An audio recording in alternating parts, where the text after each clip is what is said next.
Bem-vindos a essa sessão híbrida, né, do Centro de Estudos do Corpo-Star, com o Centro de Estudos da São Vicente. Queria agradecer ao Flávio Cury, que está aqui, a Olga está em casa, por terem a ideia, a iniciativa de fazerem essa reunião, que eu tive o prazer de ajudar eles a montar. Então, a ideia dessa reunião é uma reunião um pouquinho diferente, e aí, com isso, eu já queria agradecer aos palestrantes. A gente tem um grupo grande de palestrantes hoje, moderadores, que eu vou apresentar, porque a gente, na verdade, está trazendo um desafio aqui hoje, né? A gente, todo ano, nós, oncologistas, temos a chamada Revoada dos Pássaros, onde a gente vai para Chicago, para o maior congresso de oncologia do mundo. É um congresso que habitualmente tinha 45 mil pessoas antes da pandemia. Mesmo esse ano foi um congresso muito grande. E esse é um congresso onde, basicamente, a gente prevê e vê o que está acontecendo em termos de tratamento, diagnóstico e prevenção do câncer. E, geralmente, a gente chega do congresso com muitas novidades, muitos remédios novos, muitos estudos que foram publicados e que são algo muito específico, às vezes, para nós oncologistas e, às vezes, mesmo entre subespecialidades oncológicas. Então, a gente resolveu trazer alguns temas que a gente considerou de interesse mais para um público geral que não seja somente dos oncologistas. É de interesse dos oncologistas, mas também tem interesse para outras especialidades.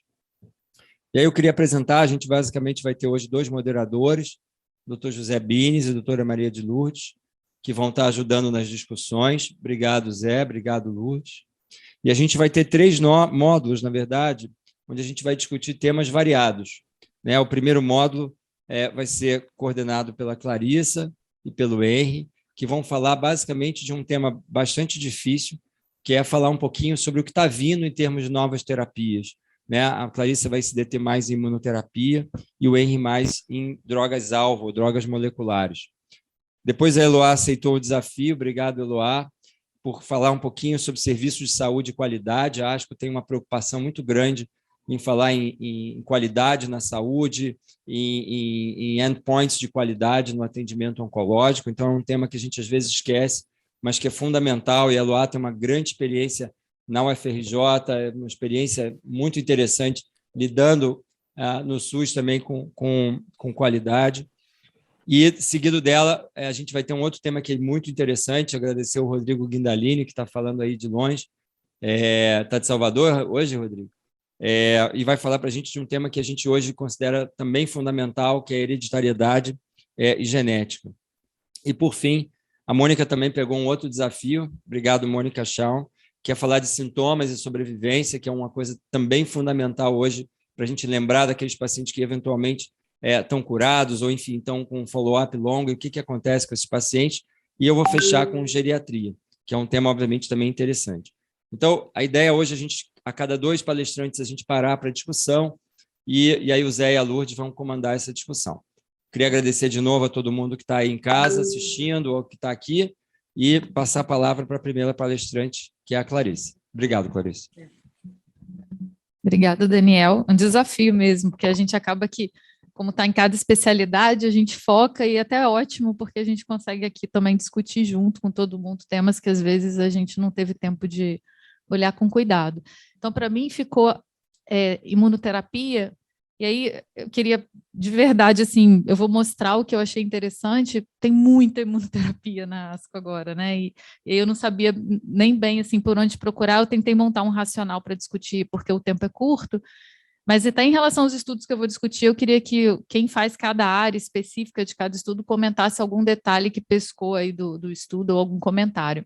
Só para quem não é, né, oncologista, só para lembrar que, por que eu estou falando isso, a imunoterapia ela foi uma coisa exponencial, né? A gente começou aí no meio dos anos 2000 com a primeira aprovação, que começou em melanoma, pulmão veio logo depois, e hoje é uma enxurrada, né? A gente usa imunoterapia, tem mais paciente que vai usar do que paciente que não vai usar imunoterapia. Mas a gente está falando aqui muito de inibidores de checkpoint, anti-PD1, anti-CTLA4. Mas só para ter uma noção. Então, eu separei em dois abstracts que eu considero que possam virar uma mudança de prática. Novas drogas, que é uma coisa que tem muito abstract sobre isso. E falar um pouquinho dessa questão das combinações, do que eu achei de diferente, né? Pensando em drogas em desenvolvimento.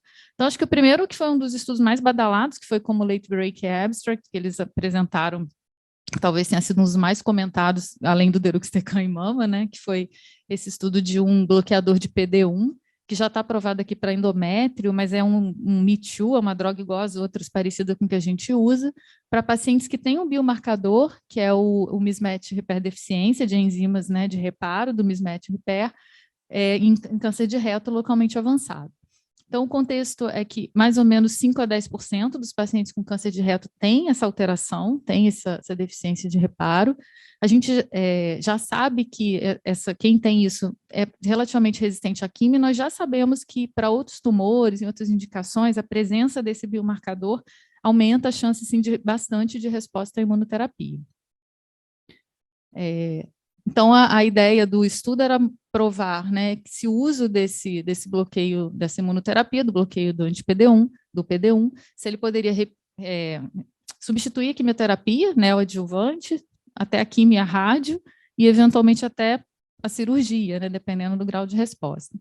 Então, a droga é o dostarlimab, que é o anti-PD-1, foi feito por 6 meses, e eles avaliariam a presença de doença residual. Se o paciente tivesse resposta clínica completa, ele seguiria em follow-up, sem nenhum outro tratamento. E se ele tivesse qualquer doença residual, ele faria o tratamento padrão de quimio e rádio, e aí, mais uma vez, doença residual, cirurgia, se não, segmento, que já é uma novidade em câncer de reto de um tempo para cá, né? No Brasil, a gente ouvia falar disso há um tempo atrás, mas que isso vem sendo muito discutido, né? Então, eram pacientes de estágio 2 e 3 que tivessem essa deficiência de enzima de reparo, que a gente testa por imunistoquímica, também dá para fazer por sequenciamento. Foram 30 pacientes no desenho, e eles queriam avaliar a taxa de resposta, tá? Então, não tem ainda, assim, avaliação de sobrevida, já é muito inicial, mas e tolerância. Mas por que esse estudo foi... Eu achei só legal frisar que eles avaliaram com radiologia, exame endoscópico, né, o padrão, tinham os critérios direitinho, e que a população era uma população de relativamente alto risco, né? Tinha bastante paciente com linfonodo positivo e paciente estadio de tumor T3 e T4. E aí o interessante desse estudo foi a taxa mutacional alta, porque esses pacientes eles têm muita taxa de mutação mesmo, é uma característica da deficiência de enzima de reparo, significa que as mutações vão ocorrer com mais frequência, que também é um marcador de resposta à imunoterapia, que está correlacionado com o marcador que foi escolhido. Mas, na verdade, o que foi interessante é que os primeiros 14 pacientes que foram analisados tiveram resposta completa. Então, foi um estudo com 100% de taxa de resposta com 14 pacientes. Aqui marca, né, em 6 meses, os pacientes com resposta completa. A gente até brincou que 100% é a estatística do charlatão, geralmente, né, que medicina não existe 100%, mas o fato é que foi um negócio muito surpreendente, eles interromperam, apresentaram. É claro que não teve evento adverso grau 3 e 4, é claro que precisa de um follow-up maior, é claro que precisa, mas, de fato, assim, a gente está muito acostumado com estudos, desenho estatístico, benefício, raramente a gente vê, quando você vê, sei lá, linfoma de Hodgkin, quando o BVD foi aprovado, acho que o estudo é pequeno também, porque o benefício era muito grande, então, uma coisa diferente. Então, esse estudo foi muito comentado, e potencial de mudar, depois a gente pode discutir aí para quem faz mais até gastrointestinal, se seria, se esse tratamento, que seria um tratamento agnóstico hoje, mas para essa indicação, se a gente poderia usar, e foi publicado na New England concomitante com a apresentação pela importância dele. Um outro estudo foi um estudo na verdade, uma reapresentação de um dado de um estudo de melanoma em estádio 2B e 2C, que foi operado. Então, o estudo era para imunoterapia adjuvante, a gente já sabe do benefício em doença sistêmica, a gente já sabe do benefício adjuvante em estádio 3, para diminuir a mortalidade e a recorrência. E esse estudo randomizou, então, pacientes com alto risco, estádio 2 de melanoma operados, para usar o pembrolizumab, que é um anti-PD-1 também, igual a outra droga, versus o placebo, que seria o tratamento padrão. Eles só apresentaram agora, eles apresentaram, já tinha sido publicado a primeira apresentação, o que eles fizeram agora foi apresentar o tempo livre de doença de metástase, de doença à distância, porque eles tinham apresentado o tempo livre de recorrência, e agora eles apresentaram o tempo livre de metástase, que na verdade é que a recorrência ela pode ser local, pode ser metástase, como se eles estivessem correlacionando indiretamente até com a mortalidade, porque se você tem metástase, teoricamente, né, você não é um paciente mais curável, teoricamente. Foi um estudo positivo. A gente vê que a população que usou placebo teve uma recorrência à distância maior, em termos de sítio, o pulmão foi sítio predominante. E o padrão de recorrência, então, a distância foi maior nos pacientes que não usaram o pembrolizumab, foi significativamente maior. Em termos de toxicidade, não foi nada diferente do que já era esperado, então grau 3, 17% em quem usou imunoterapia, predominantemente fadiga, hipotireoidismo, artralgia, que é o que a gente já normalmente vê com o uso dessa droga. Então, a conclusão era parecida com o que já tinha sido apresentado antes, mas eles mostraram que também diminui metástase à distância. Então, esses dois, eu não sei se tem mais algum que alguém viu, mas eu achei que foram os que mais, assim, potencialmente mudariam a prática agora, ou pelo menos a gente deveria discutir. Em termos de novas drogas, tem muita coisa, mas o que eu trouxe para mostrar foi porque a gente usa esses dois inibidores de checkpoint, anti-CTLA4 e anti-PD1 e PDL1, há algum tempo já, e a gente não conseguiu acrescentar nada além disso, né, em termos de novos, e a gente sabe que esse é um pedacinho ali da resposta imunológica. Eu trouxe aqui uma visão geral, assim, bem simplificada, mas do que pode acontecer, e o que a gente vem tentando agora é integrar outros inibidores, outras drogas que possam potencializar essa resposta. Então, eu separei 2 estudos, um foi um estudo em câncer de pulmão, que é um fase 2, que usa uma molécula solúvel do LAG3, então ele vai atuar nesse outro checkpoint imunológico, que é o LAG3, e ela compete, e com isso ela ajuda, potencializaria a ação do que a gente já usa, que é o anti-PD1. Então, esse estudo foi um estudo fase 2 ainda, que usou essa droga em pacientes o estudo chama TACT-3, TACT-2, porque é fase 2, e ele vai usar essa droga e o pembrolizumab. Então, o que mostrou foi que é uma droga segura. A gente tem muito medo, né, de potencializar evento imunomediado quando você combina essas 2 drogas. Então, dentro do objetivo de um fase 2, que além de começar a ver eficácia, é ver segurança, foi uma droga que não aumentou muito o que a gente espera, e os eventos imunomediados foram muito parecidos com o que a gente tem com anti-PD1. E teve uma taxa de resposta interessante, 36%, 38%, depende do tipo de medida que você usa, mas em torno de 30 e poucos por cento. Então, essa droga provavelmente, não foi nada assim super animador, mas é uma droga que vai para o fase 3 agora, e a gente tem que esperar uma potencial combinação. Então, essa é a curva de resposta. Tiveram algumas críticas, né? Eles incluíram paciente com PDL1 negativo e usaram imunoterapia isolada, isso a gente não faz na prática, mas como é um fase 2 ainda, no fase 3 provavelmente eles vão refinar aí esse desenho do estudo. O outro foi um fase 1 ainda, mas que é uma droga que é um inibidor, chama cobolimab, já tem nome, é um anti-TIM3, que é um outro checkpoint daquele imunológico. A diferença é que, teoricamente, a ação nesse mecanismo, ele tem outros mecanismos de ação também, além do bloqueio do anti-PD1. Ele tem a alteração em macrófagos e em outras células que também influenciam na resposta imunológica.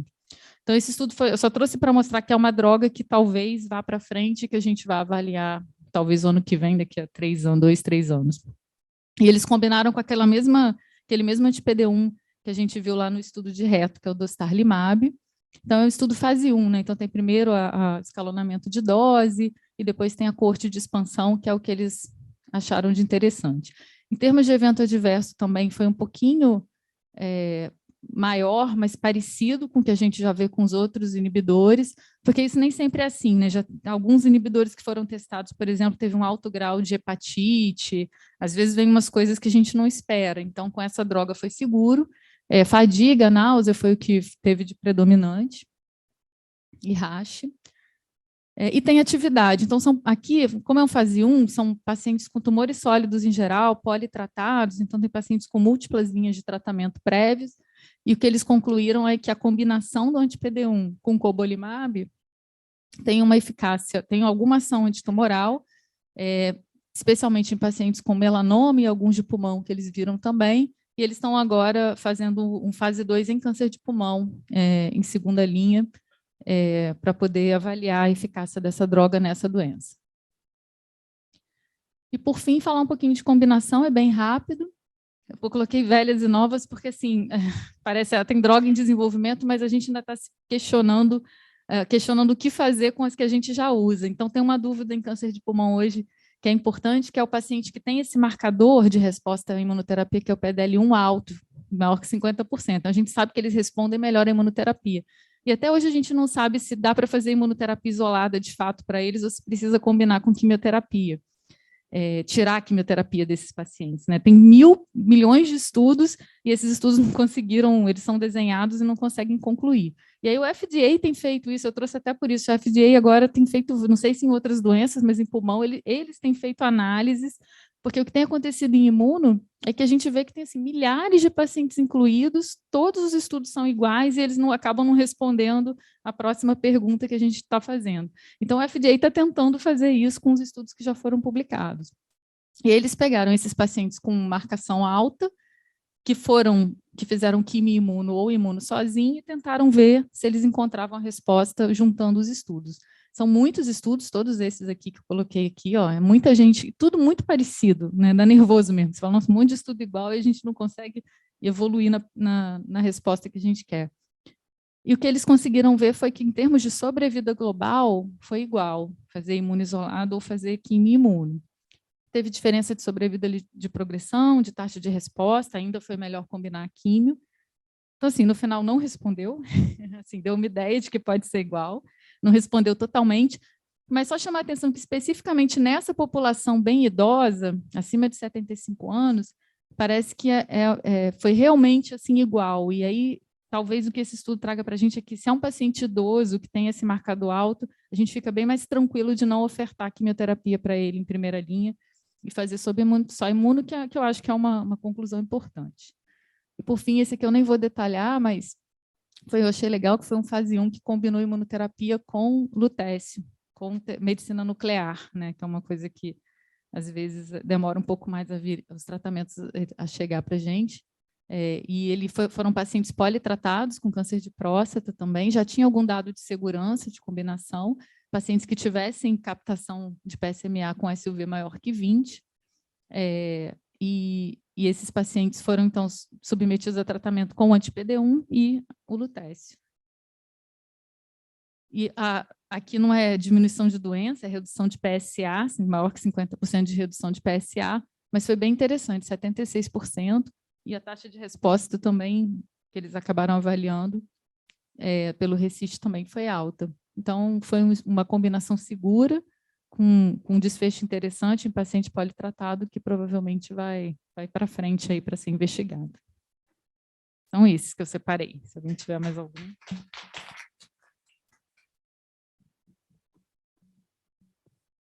Zé e Lourdes, vamos esperar então a apresentação do Henry. Vamos lá, muito obrigado aí pelo teu desafio. Bom, boa noite a todos, obrigado pelo convite. E, objetivamente, é um desafio mesmo, porque o tema é, desculpa a expressão, Daniel, bizarro. Então, eu acabei tentando dar uma lógica para algo que pudesse fazer um pouquinho de sentido para a gente. Tá? Então, qual é a ideia? Hoje, a droga molecular é uma droga que a gente quer uma medicina, uma oncologia que a gente chama de personalizada. Você tem um perfil molecular do tumor que permite tratamento sob medidas com drogas direcionadas para subgrupos de pacientes. Então, o que a gente deseja? A gente quer uma droga certa, para o paciente certo, na dose, na doença certa, no tempo certo e na dose certa. Com isso, eu vou conseguir trabalhar, como a gente viu, com números menores de pacientes para atingir algum resultado, com ganho de sobrevida, menos efeito colateral, e diz a lenda que com redução de custo, tanto na pesquisa quanto para pacientes, mas eu confesso que atualmente eu só vejo os custos subiram, mas de qualquer maneira a ideia é que isso possa no futuro ter alguma redução de custo. Muito bem, eu escolhi 4 temas, tá? Em que basicamente é o que a gente chama de tumores agnósticos, que são aqueles tumores em que você não olha para a histologia, não olha para o sexo, não olha para o órgão do paciente, a topografia, você olha para o marcador molecular. Ele define o tratamento. Então, o que a Clarice colocou do mismatch repair, tudo bem que ele vai para colo, mas ele tem um pouco, ele foi aprovado nos Estados Unidos, o pembrolizumab, como uma droga agnóstica, qual seja, qualquer tumor que tenha alteração do mismatch pair, ele serve para tratamento com pembrolizumab. Muito bem. Deixa eu ver aqui. Então, eu escolhi esses 3 estudos que falam, que são, obviamente, situações raras, porque esses tipos de alterações genômicas são raros, tá? Mas ele pega uma abrangência de tumor muito grande. E esses são chamados de estudo que a gente chama de basket trial. É exatamente, você imagina uma cesta em que você tem um monte de pacientes, em que você tem um alvo direcionado. E a gente chama isso de basket trial. Então, a primeiro é o estudo Creston, que avaliou a eficácia e a segurança do seribantumab em tumores sólidos que tinham essa correlação com essa fusão NRG1. Tá? Então, basicamente, quando você tinha essa droga-alvo, ele inibe o HER3, que, obviamente, quando ele está ativado, ele vai atuar no HER2. E, obviamente, que você diminui proliferação, sobrevida das células e redução do tumor. É uma proteína de fusão do NGR1 que se liga e ativa o HER3. Tá? É uma alteração genômica rara, de incidência muito baixa, mas pode atingir mais de 10 tumores. Me chamou a atenção, obviamente, como eu faço a parte gastrointestinal, quando eu falo em pâncreas, alguma coisa que possa funcionar em pâncreas, além do padrão, sempre me anima. Em pulmão, é uma detecção em que você faz sequenciamento baseado em RNA, e os pacientes que têm essa mutação funcionam muito mal a quimio imuno, e até o momento não tem nenhuma droga aprovada. Então, obviamente, pegaram pacientes, um estudo de fase 2, estudos de fase 2 avaliam resposta, pegaram pacientes com doenças avançadas em que tinha essa fusão e que já tinham feito tratamentos antes e que tinha nenhuma opção de tratamento no caso. Tá? Fizeram a droga e, obviamente, que eles dividiram em 3 coortes, a gente vai avaliar essa coorte 1, em que, basicamente, a taxa de resposta. Os secundários é segurança, a taxa de resposta avaliada pelos investigadores, e eu vou mostrando aos poucos cada um desses. Quando nós olhamos demograficamente os pacientes, tinham mais do sexo feminino, todos com PS0 e 1, mais tumor de pulmão, e com essas alterações que eles chamam de parceiros de fusão, tá? Que tentando avaliar se isso tem algum impacto ou não em relação ao tratamento e à doença. Tá? Sendo que todos foram confirmados pelo laboratório central. Os efeitos colaterais, diarreia, fadiga e rash, todos, em geral, grau 1 e 2, e nenhum paciente descontinuou o tratamento. Me chamou a atenção isso daqui. Ao invés de olhar para as respostas, que o nível de progressão de doença foi baixo, tanto que o controle da doença de 92%, 91%. Você vai ter paciente com resposta, com resposta objetiva, resposta completa, parcial, estabilização de doença, que é um dado interessante e provocativo. Aqui são os dados referentes à taxa de resposta, incluindo com esses parceiros que poderiam afetar.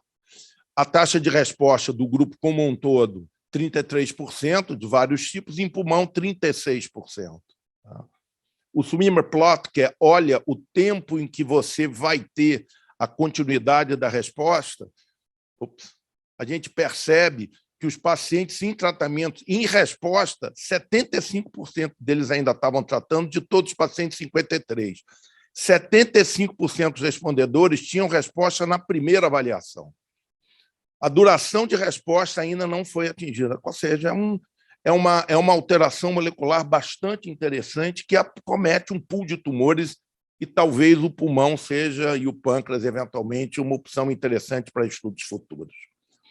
O segundo estudo, que avalia a eficácia e segurança do erdafitinib em tumores agnósticos, em tumores sólidos, tumores agnósticos nos pacientes com tumores sólidos avançados, e que tem essa alteração do receptor, de fator de crescimento do fibroblasto, esse estudo chamado RAGNAR.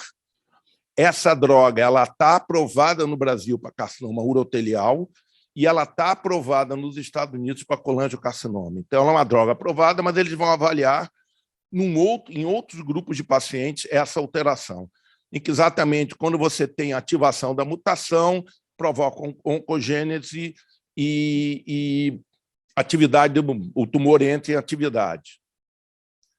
Tem múltiplos tipos de tumores, e, obviamente, o colangiocarcinoma é 8%, carcinoma urotelial 24%, mas tem uma série de outros que foram os que foram estudados nesse caso. Tá?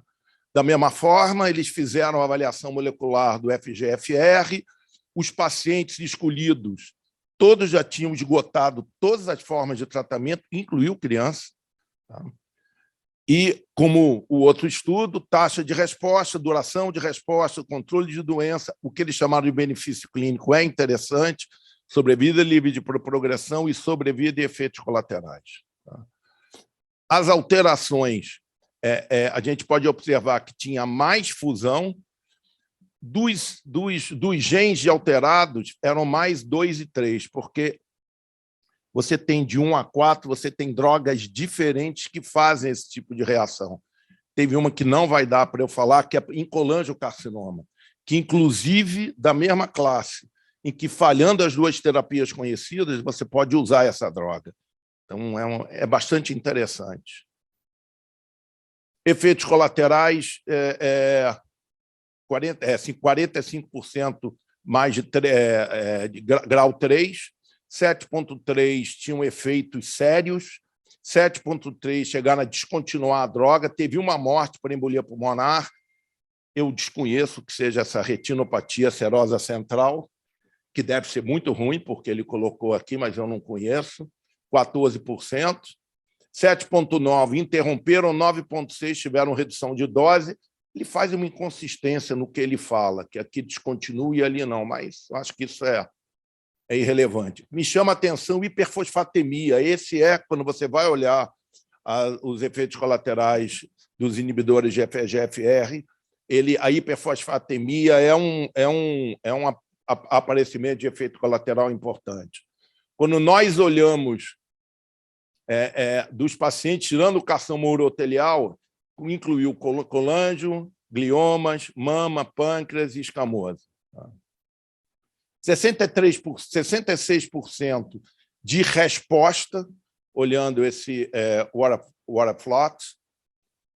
Controle de doença 72, 75, eles chamam de benefício clínico, quando você, depois de 4 meses, você mantém a taxa de resposta parcial, resposta completa e doença estável de quase a metade, duração de doença 7,1, sobrevida livre de progressão 5,2 meses, sobrevida global, imaginando, né, já tratou tudo, 10,9%, 51% ainda estão respondendo. Em geral, tanto a fusão quanto a mutação foram iguais, e interessante que não teve resposta em pacientes com câncer coloretal, gástricos e cervix uterino. A outra droga é uma dupla, que é cobimetinib e vemurafenib em pacientes tumores sólidos com a mutação do BRAF. Esse é o estudo TAPUR, em que eles avaliam essa mutação em pacientes com tumores sólidos cujas drogas estão aprovadas, mas não para as indicações que foram estudadas. Tá? Então, ele é um ensaio clínico não randomizado que visa avaliar a segurança e eficácia de medicamentos anticâncer direcionados que tem comercialmente disponível para tratamento de paciente com câncer avançado que possui uma variante genômica alvo direcionado. Essa mutação é uma mutação relativamente rara, 8%. Essa classe 1 é a que foi estudada. O estudo é um estudo, como a gente chama, de basket trial, em que você descobre as mutações, você avalia a mutação em múltiplos tipos de tumores. Esse TAPUR, ele faz esse pool de drogas aqui e, obviamente, nesses pacientes que foi testado, eles têm BRAF mutado. Tá?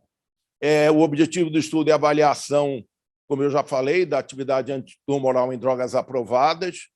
Como todo estudo de fase 2, controle de doença e resposta, o que é avaliado. Como a gente pode observar, controle de doença 68%, taxa de resposta 57%, aqui são os tumores envolvidos, sobrevida livre de progressão 5,8%, com sobrevida global de 15,2%. Aqui o pool de tumores tratados. Efeitos colaterais não teve assim nada tão grosseiro, obviamente que teve uma morte, mas não teve nenhuma alteração não esperada para esse grupo de pacientes. E, por último, só comentar do melanoma uveal, eu vou só falar que existe agora essa droga. Eu sei que o Daniel tem um paciente, tá? Estou sabendo que você tem, acho que você chegou a comentar comigo, se eu não me engano. O Tebentafusp é uma droga em que, quando os pacientes têm essa alteração de mutação aqui, específica do HLA-A2, nesse GP100 a droga age diretamente. O que a gente viu? Que tem um ganho de sobrevida, comparando com um controle enorme. Então, realmente, essa é uma droga nova e importantes avanços na oncologia de precisão estão sendo observados. O guideline da ASCO já recomenda testar as alterações genômicas somáticas com biomarcadores potenciais alvo direcionado, identificação abrangente das alterações genômicas por RNA, NGS é muito importante, em especial para identificar fusões gênicas. Atividades de tumores agnósticos são raras e difíceis de estabelecer e precisa de mais evidência para definir a magnitude desse benefício. Cumpriu a tarefa com honra. Não, foi maravilhoso. Obrigado, hein? Depois todo mundo vai me bater. Lourdes, vamos lá. Então, primeiro falar que realmente eles cumpriram a tarefa de uma maneira muito precisa, né? E é um assunto difícil, né? Eu vou fazer só alguns comentários aqui, que não tem nenhuma pergunta da plateia, mas eu vou perguntar depois, fazer uma pergunta para o Henry. Mas, por enquanto, eu queria falar o seguinte, assim, do que foi apresentado, eu acho que chama muita atenção que você vê que o pulmão aparece em tudo, né? Para a alegria, sorriso da Clarissa e para meu desespero, porque você vê que a única coisa que aconteceu aí, que foi apresentada, mais ou menos, foi a questão que pode mudar a conduta, é a questão do reto com instabilidade microsatélite, né? E cada vez mais eu acho que tem drogas que a gente tem que focar em outros mecanismos de ação, como foi apresentado pela Clarissa, né? Essa droga que age mais em macrófagos, como o Henry também citou algumas outras drogas. Tem o CAR-T-cell que está em andamento aí também, essa questão toda de medicina nuclear envolvida. Eu acho que isso aí vai abrir outros caminhos diferentes. E, como o próprio Henry também citou, uma coisa interessante que a gente está vendo agora são os efeitos colaterais novos que a gente tem que acostumar a lidar, que fugiu totalmente daquele padrão habitual que a gente já estava acostumado. Então, cada droga que você prescreve agora, você tem que olhar com muito cuidado, que são efeitos colaterais diferentes. Aí eu queria fazer uma pergunta para o Henry. Desses estudos que você viu, mais recentes e tal, o que você acha que pode realmente fazer diferença na conduta? Quando a Clarissa apresentou, ela falou, será que esse estudo do reto vai fazer diferença na sua conduta? Outra coisa que também foi colocada na ASCO foi com relação a estudar os pacientes com pâncreas, que é uma área super vazia, né? Testar sobre o RAS, então os pacientes com RAS selvagem teria que se pesquisar outras mutações, possivelmente drive para outras terapias. Como é que você vê isso, Henry? Bom, eu acho. Falando em gastrointestinal, que é o que eu mais domino. Não, eu acho que, falando especificamente das drogas que eu comentei, né, das 3 em especial, aquilo não gera mudança de conduta, né? Mas abre uma avenida de oportunidades, né? Então, acho que essa visão do tumor agnóstico, de uma alteração em que você possa, a partir da alteração identificada no tumor, tratar o tumor, é algo assim bastante interessante. Eu fico assim apaixonado por esse tema, né? Eu acho que, só falando do reto, porque não tem como a gente fugir disso, né? Infelizmente, a gente ainda não pode fazer mudança de conduta, é um estudo com tempo extremamente curto, né? E eu acho que a gente não sabe, o segmento é de 6 meses, então não dá. Infelizmente, a gente não sabe o que acontece com esses pacientes com 2 anos. Então, mas eu acho que isso vai mudar a nossa conduta. Objetivamente vai. Então, hoje, que eu pensava que qualquer doente com tumor de reto, que o tumor principal some com doença metastática, eu sempre apostei em operar. Hoje eu começo a apostar, eu tenho um paciente assim, que provavelmente, se ele entrar em resposta completa, um cara jovem com tumor de sigmoide, ele não opera com doença metastática. Então... Zé, teus comentários. Não, antes de mais nada, agradecer responsáveis pelo Centro de Estudos, Mariana, Olga, Flávio. Obrigado, Daniel, aí pela organização. Fazer uma pergunta para a Clarissa, aproveitar que a gente tem um público bem variado, né? A gente tem ginecologista, a gente tem mastologista, cardiologista, cirurgião de cabeça e pescoço, um público, né, bem variado. Mariana, esses pacientes eventualmente chegam na emergência ou ligam para algum desses outros médicos, né, fazendo alguma imunoterapia que, como você mostrou, é tão frequente, tão distribuída entre os vários tumores. Acho que é um tema e uma aula por si só, mas assim, algumas orientações, alguns cuidados, alguns avisos que você acha que valem a pena serem dados e chamar a atenção, assim, algum perfil de efeitos colaterais mais frequentes e talvez o tempo em que esses efeitos aconteçam ao longo do tratamento para o médico não oncologista estar atento. Bines. Pois é, assim, está ficando difícil, né? Eu acho que o primeiro recado é pergunta o que o paciente usa, porque o paciente tem mania de falar quimioterapia, agora eles têm mania de falar imunoterapia, assim, tudo virou imunoterapia para o paciente. E pergunta o nome, ou até para o oncologista, uma coisa eu tenho tentado fazer isso, é deixar com o paciente o nome do medicamento e bota no Google, às vezes, se você não tem com quem perguntar. E da imuno especificamente, que são esses anticorpos, né, na maioria que a gente usa, são os eventos imunomediados. O paciente de oncologia em geral complica como qualquer outro, né? Ele infarta, ele tem infecção e tal, mas os eventos imunomediados. E nos primeiros estudos de imunoterapia, o que matou mais os pacientes foi colite e foi pneumonite menos, mas assim, colite especialmente. Então, esses dois eventos sempre me preocupam mais, porque são eventos que enganam, né? Você chega com uma diarreia, você não sabe o que é, e se for uma diarreia imunomediada, se você não entrar com corticoide, com imunossupressor rápido, o paciente pode morrer. Pode vir esse evento fatal. Então, na emergência, que eu sempre falo, lembra de pneumonite, lembra de colite, que são eventos que levam o paciente à emergência e que eventualmente são fatais. Mas é sempre atualizar, a gente viver conversando, né? Acho que é a forma melhor. Só um comentário, nós participamos aqui no IDOR do Ragnar, que foi esse estudo que o Henry representou, a gente, né, colocou bastante, infelizmente não achou nenhum com a mutação. O Coraça, até que é do AC Camargo, ele incluiu bastante, ele até está ali na apresentação o nome dele por conta disso, mas a gente testou bastante paciente com a droga, foi legal.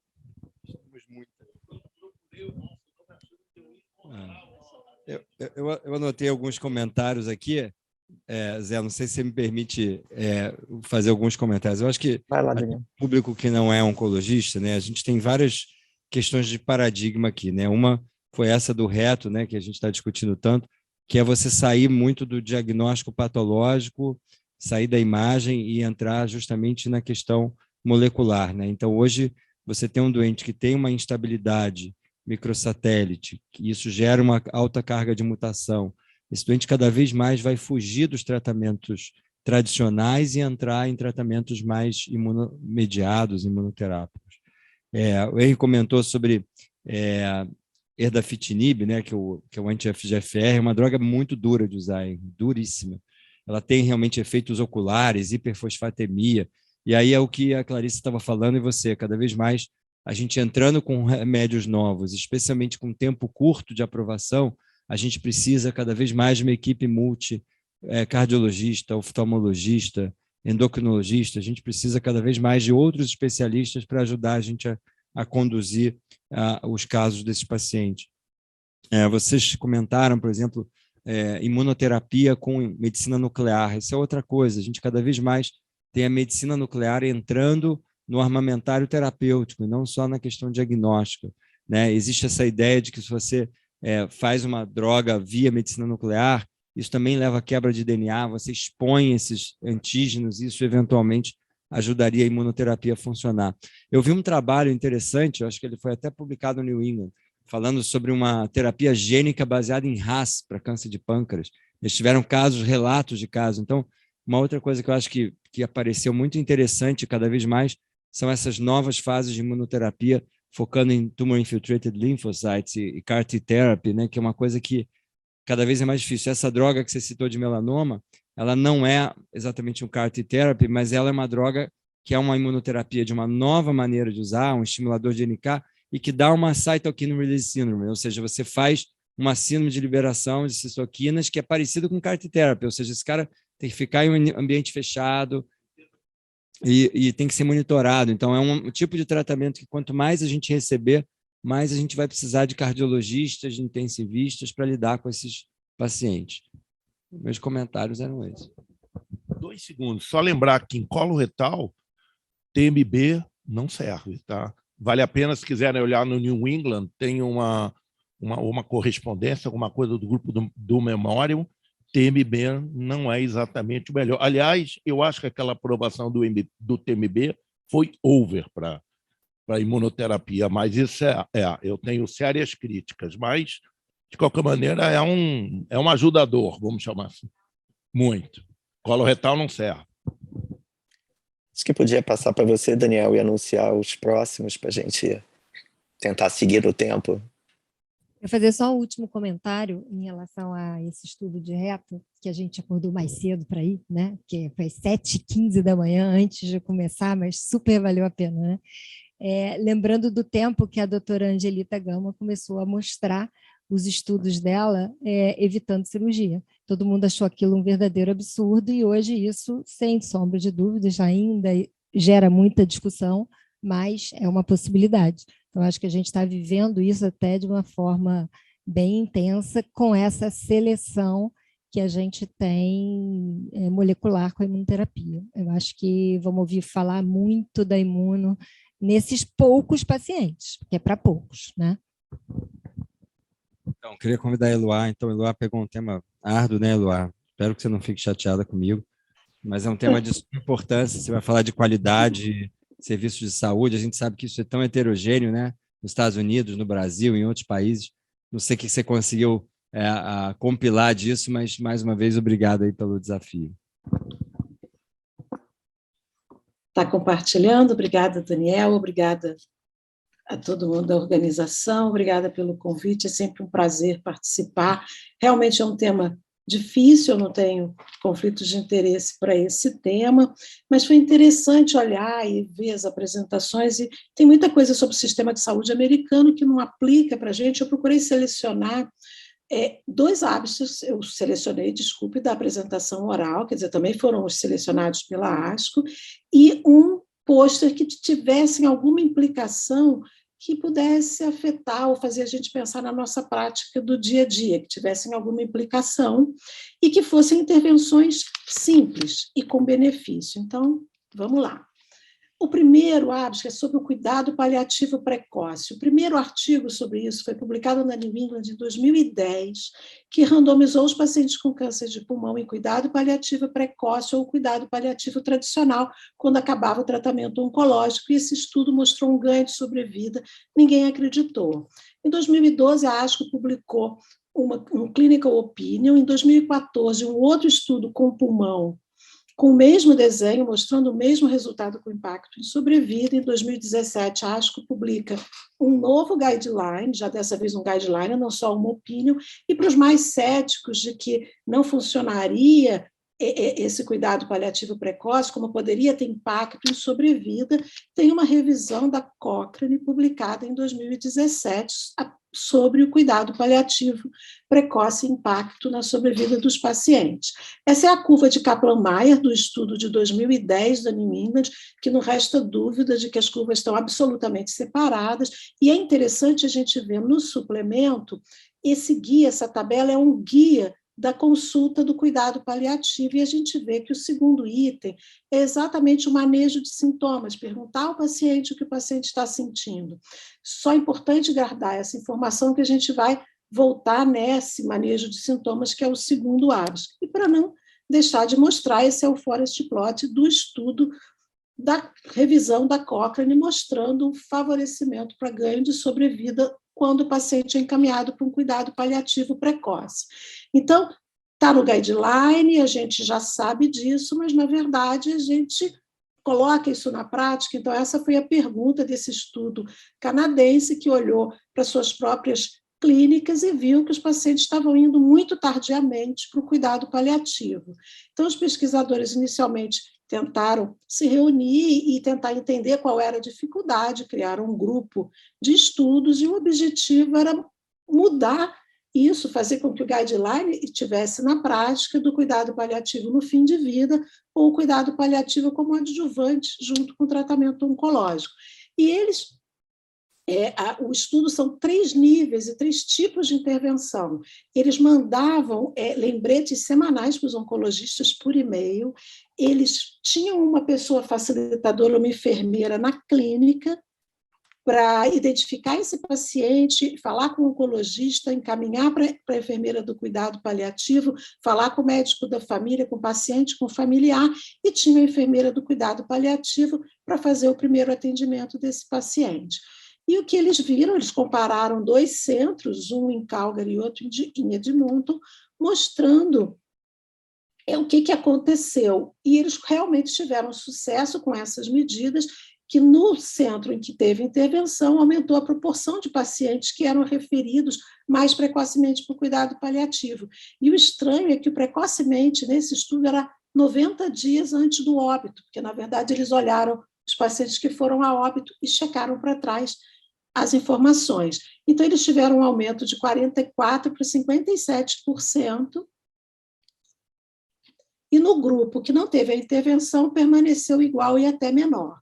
Então, mostrando os pacientes mais dias em cuidado paliativo, e eles terminaram com alguns questionamentos, que se seria possível esse encaminhamento ser sistemático.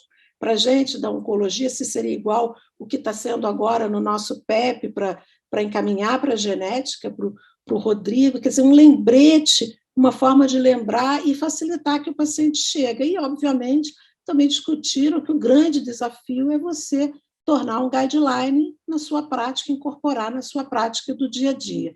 Então, é uma medida simples, lembretes, e que conseguiu melhorar o resultado disso, que quanto mais precoce, melhor para o paciente. Voltando, então, para o monitoramento de sintomas, a gente já sabia, por esse estudo randomizado de pacientes em cuidado em tratamento oncológico, o objetivo desse estudo eram 2 grupos e você comparar a qualidade de vida. Se você fizer o manejo de sintomas, o controle, monitoramento, se isso aumentava sobre a qualidade de vida, e o que foi visto é essa parte de azul da coluna que aumentou. Além disso, diminuiu as visitas nos estabelecimentos de emergência, e numa atualização desse mesmo estudo publicado na JAMA, mostrou uma vantagem de sobrevida de mais de 30 contra 26 meses. Então, mostrando a importância de você monitorar esses sintomas, e esse é o tema do segundo hábito da sessão oral de serviços de saúde.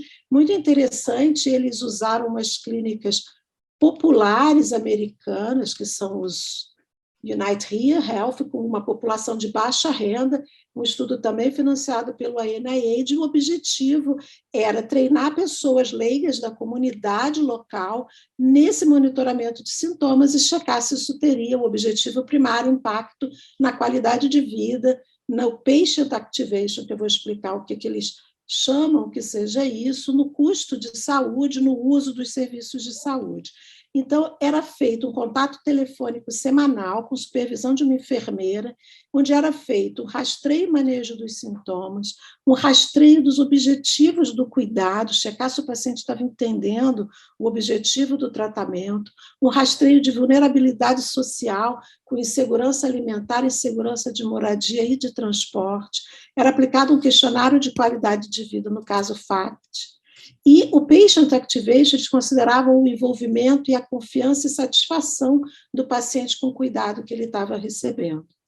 E o que eles viram num grupo randomizado de 80 pacientes com a intervenção e 80 sem, nesse grupo, uma idade de 58 anos, maioria de mulheres, uma renda abaixo da renda média da população americana, uma grande porcentagem de pacientes que não tinham high school, câncer de mama, câncer gastrointestinal e 18% de câncer de pulmão, quase meio a meio com pacientes com doença metastática. E o mais interessante, e que vem sendo falado na Arrasco, que a maioria dos trials, dos ensaios clínicos, tem uma baixa representatividade das minorias. E nesse estudo, que já foi conduzido numa clínica popular voltada para a população de baixa renda, a gente teve uma maior representatividade de latinos, negros, americanos e brancos. E o que os autores mostraram foi que, com essa intervenção, eles conseguiram um aumento significativo da qualidade de vida, uma maior patient activation, a utilização de serviços de saúde, uma diminuição no número de visitas sem significância e uma diminuição do uso de serviços hospitalares estatisticamente significativo, e o mais interessante ainda é uma diminuição na metade do custo desse tratamento, com a eliminação dos outliers. Então, com essa intervenção por telefone, com pessoas da comunidade sob supervisão da enfermagem, foi possível melhorar a qualidade de vida dos pacientes, aumentar a satisfação com o tratamento, diminuir o uso e diminuir o custo. Quer dizer, uma intervenção que atende todos os critérios de você melhorar a qualidade do tratamento oferecido. E, por último, um pôster, para não deixar de falar de oncologia torácica, que é, vamos dizer, a minha área de atuação e que eu gosto muito. Muito interessante, também uma intervenção passível e que já está em uso, eu conversei com a Rosana hoje no IDOR, sobre a presença de nódulo pulmonar incidental. Então, o que os autores olharam? Pegaram a população do Medicare, dados do CIR, e viram os pacientes com diagnóstico de câncer de pulmão e olharam se esse paciente fez o diagnóstico por rastreio, se ele tinha um CID de nódulo pulmonar incidental antes do diagnóstico de câncer de pulmão ou se não fez nenhum dos dois. Eu coloquei esse gráfico aí, as cores, porque eu achei confusa a cor do gráfico de sobrevida, e eles mostraram que os pacientes que fizeram o diagnóstico baseado no nódulo pulmonar incidental tiveram uma sobrevida parecida com quem fez rastreio.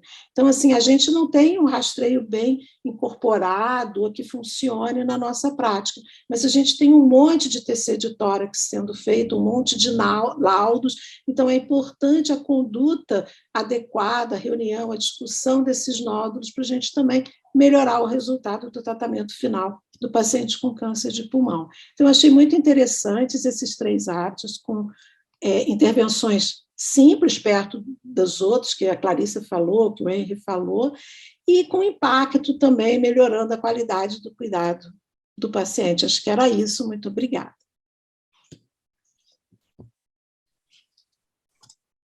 Muito bom, Eloá. Quem vai seguir agora é o Rodrigo. O Rodrigo pegou a coisa mais fácil do mundo, né, Rodrigo? Porque, na verdade, esse é o seu tema, que é falar de hereditariedade, de genética. Então, obrigado aí por estar participando aí com a gente. Daniel, agradeço o desafio. Na realidade, eu achei muito interessante esse modelo que foi proposto do pós-ASCO. O que eu vou tentar trazer aqui para vocês, na realidade, eu vou evitar ficar trazendo todas as informações, muitas delas sem mudança de prática clínica que existiram no âmbito da oncogenética, tentar contextualizar um pouquinho em relação aos principais estudos. Então, começando com 2 abstracts que chamaram a atenção, um em relação a pacientes com sarcomas e outro em relação a pacientes com tumores germinativos, né, células germinativas, tanto de testículo quanto de mediastino. Vamos focar aqui nesse lado aqui do slide, inicialmente. Sarcoma é um tumor relativamente raro e que faz parte da síndrome de Li-Fraumeni. Só que, dificilmente, a gente encaminha todos os pacientes que têm sarcoma para fazer uma avaliação de predisposição hereditária a câncer. Esse estudo tentou justamente fazer isso. Ele pegou cerca de 120 pacientes que tinham de ter vários tipos de sarcomas, não era só osteosarcoma ou leiomiosarcoma, todos os tipos de sarcoma, e testou todos esses pacientes para um painel de predisposição a câncer bem amplo. E o que ele, de uma forma muito surpreendente, identificou? que cerca de 50% dos pacientes com sarcomas foram identificados com alguma predisposição hereditária a câncer. Esse número chamou muito a atenção, porque, na realidade, os estudos anteriores, eles mostravam uma média de cerca de 15% a 20% de pacientes com mutações, mas esses pacientes, eles eram um pouco enriquecidos, tanto com história pessoal de outros tumores, como história familiar. Então, sarcoma, um tumor raro, não necessariamente precisa estar dentro daquele espectro da síndrome de Lynch para que você tenha que suspeitar da possibilidade de predisposição hereditária a câncer. E esse segundo aqui, abstract, que foi apresentado dentro dos abstracts de urologia, dentro da do congresso, mostrou que se você encaminhar todos os pacientes com células germinativas, tanto de mediastino como de testículo, cerca de 10%, 11% no caso aqui, tinham predisposição hereditária a câncer, principalmente aqueles pacientes que tinham tumores originados no mediastino, levantando, então, aí a sugestão de que esses pacientes também deveriam ser testados. A gente sabe que a hereditariedade em câncer de testículo ela é muito grande, mas até então a gente só acreditava que isso pudesse ser associado a alterações poligênicas. E esse estudo traz um pouco, na realidade, de alterações monogênicas, podendo aumentar o risco, principalmente de câncer de tumor de mediastino, de células germinativas. Então, para concluir, o que vem acontecendo dentro da área da oncogenética? Uma série de tumores raros que não estão enquadrados dentro de síndromes genéticas clássicas, como câncer de mama e ovário hereditário, síndrome de Lynch, estão começando a ser testados com mais frequência por aumento do acesso e diminuição do custo desses tipos de testes, e a gente vem observando que não é incomum que o componente hereditário é grande também nesses tumores que não estão dentro de grandes síndromes.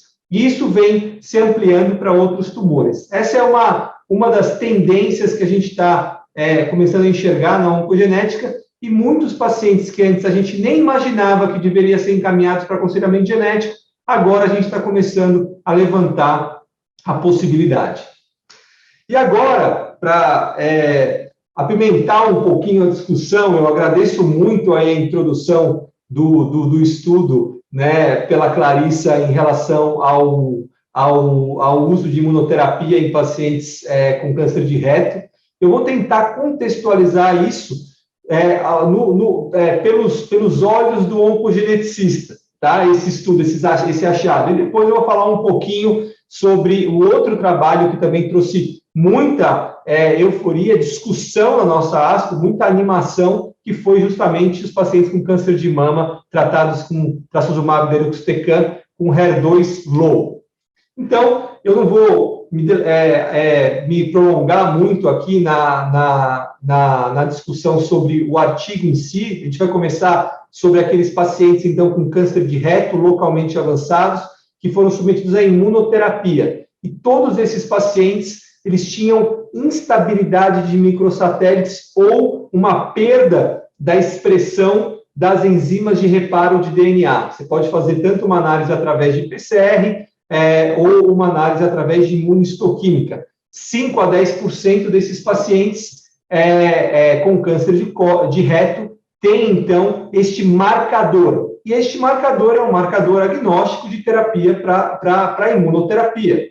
Perfeito. Todo mundo ficou olhando, na hora da apresentação, o tamanho dos tumores. Eles eram localmente avançados, 80% T3 e T4, 94% com linfonodos positivos. E esses pacientes, somente com imunoterapia, quando pré-selecionados para este biomarcador, tiveram 100% de resposta clínica.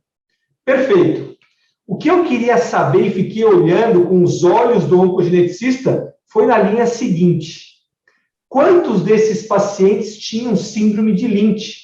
Porque a gente sabe que instabilidade de microsatélites é uma assinatura genética dos tumores da síndrome de Lynch.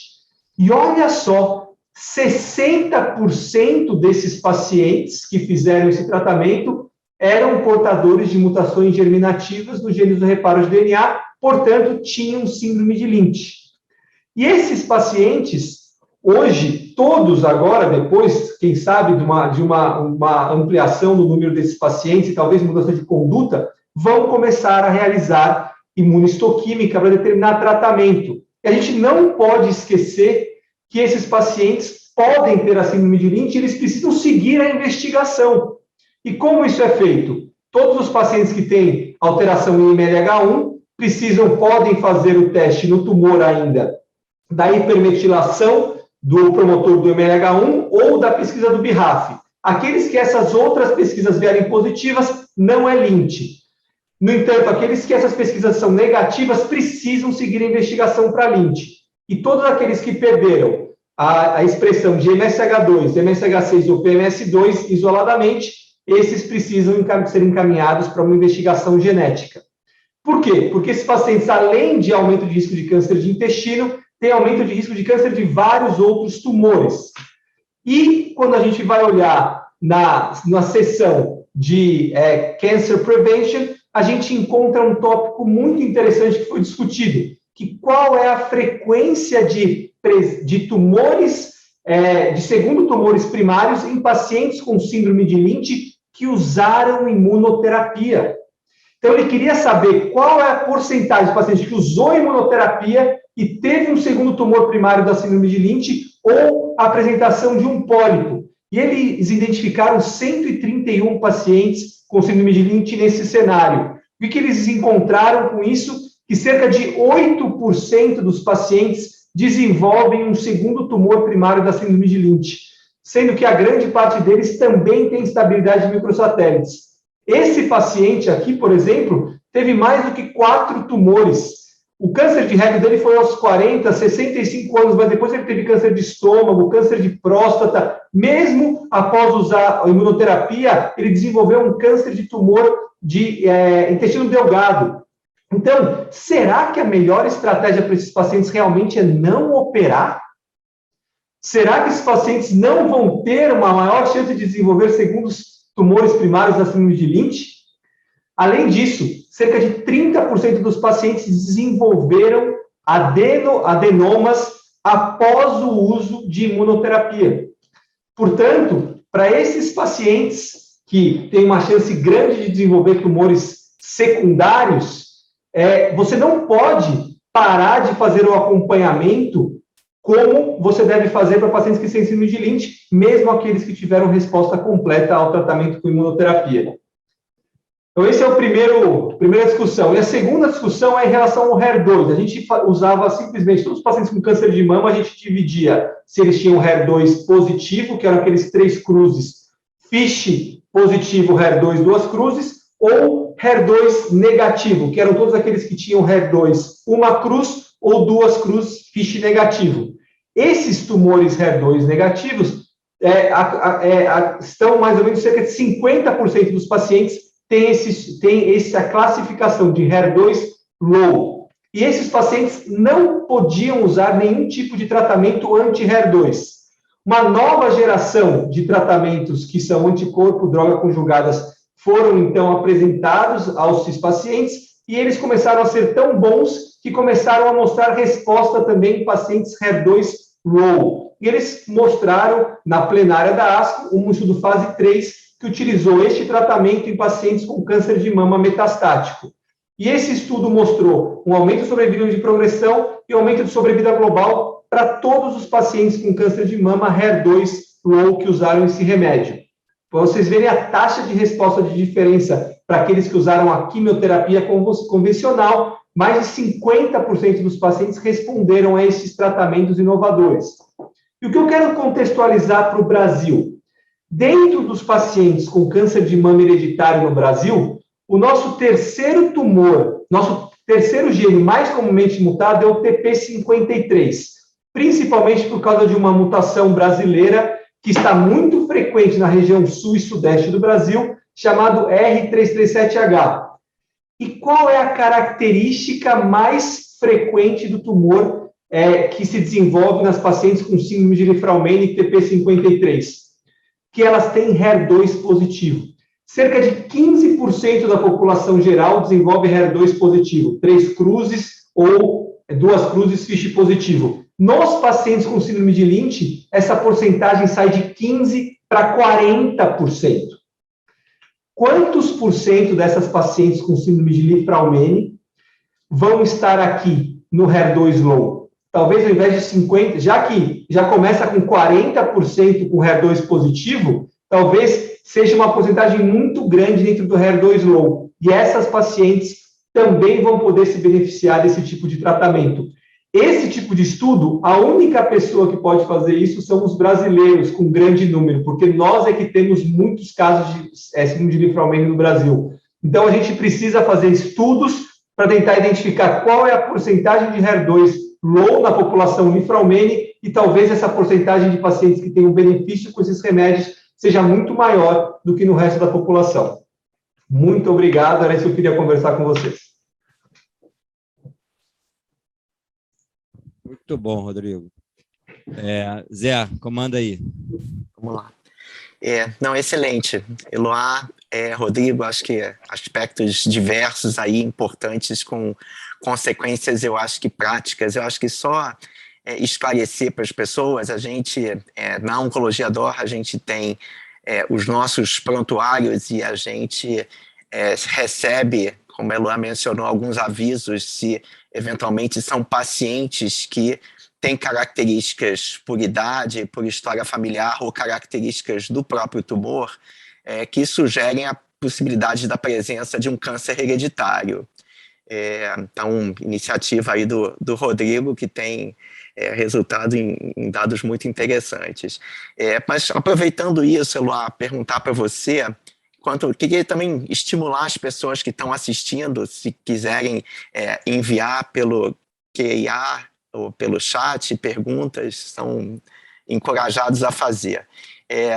Como que a gente pode fazer essa tradução na prática, Eloá? Qual a sugestão que você tem, seja de instituição de cuidados paliativos desde o início, monitoramento, levando em consideração, obviamente, as diferenças de cenários, né? A gente tem, talvez, no Canadá, um cenário que se assemelha mais a uma instituição pública brasileira, nas instituições públicas, mas aqui no cenário privado, se existe algum paralelo que a gente pode fazer, e algum paralelo com essa questão, por exemplo, de levantar os pacientes com câncer hereditário e como fazer isso na prática.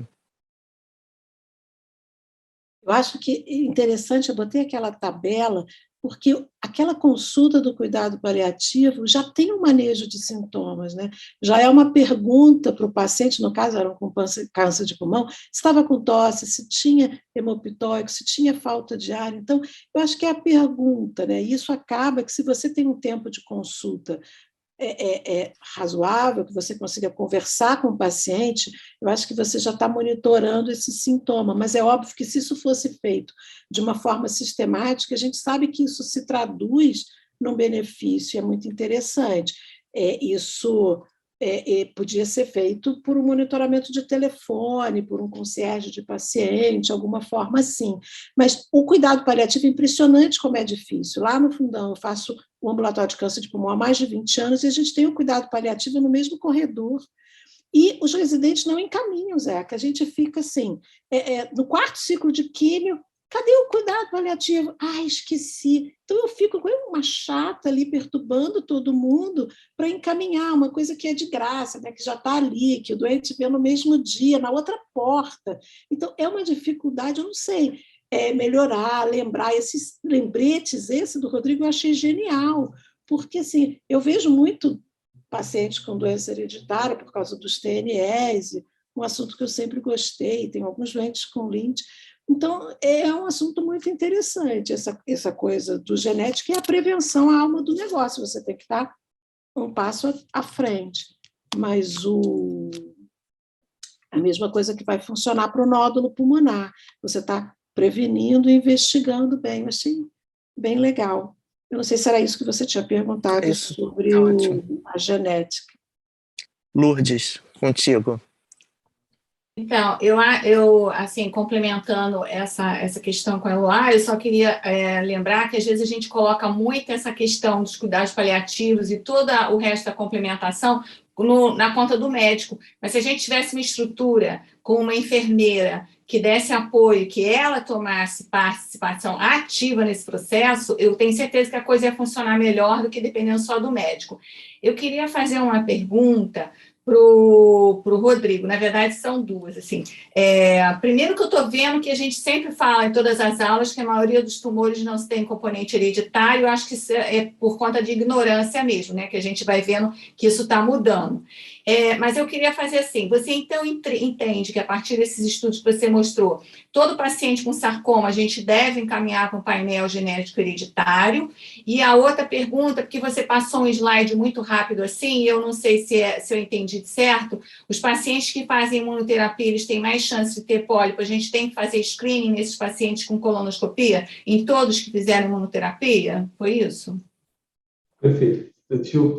Obrigado pelas perguntas, Maria de Lourdes. Em relação aos encaminhamento de todos os pacientes com sarcoma, a discussão desse artigo, né, quando foi apresentado, desse abstract que foi apresentado, ela fez a comparação a gente recomenda para todos os pacientes com câncer de pâncreas, para todos os pacientes com câncer de ovário ou determinado tipo negativo, e a probabilidade de você encontrar uma predisposição hereditária em sarcomas está se mostrando de forma sustentada ser maior do que nesses outros tumores, que a recomendação já é para todos os pacientes. Então, muito provavelmente sim, e eu faço um adendo que, como a nossa população, principalmente sul e sudeste, tem uma maior frequência de mutações TP53R37H, talvez a nossa população seja até maior ainda do que no resto da população. Nós não temos nenhum estudo brasileiro sobre isso, a gente tem que fazer, né? Pegar todos os sarcomas e sequenciar todo mundo, porque pode ser que a gente tenha uma frequência enorme de pacientes com essa mutação brasileira. Então, em princípio, existe essa sugestão, foi discutido, não existe nenhum guideline para esse tipo de recomendação em nenhuma sociedade, tá?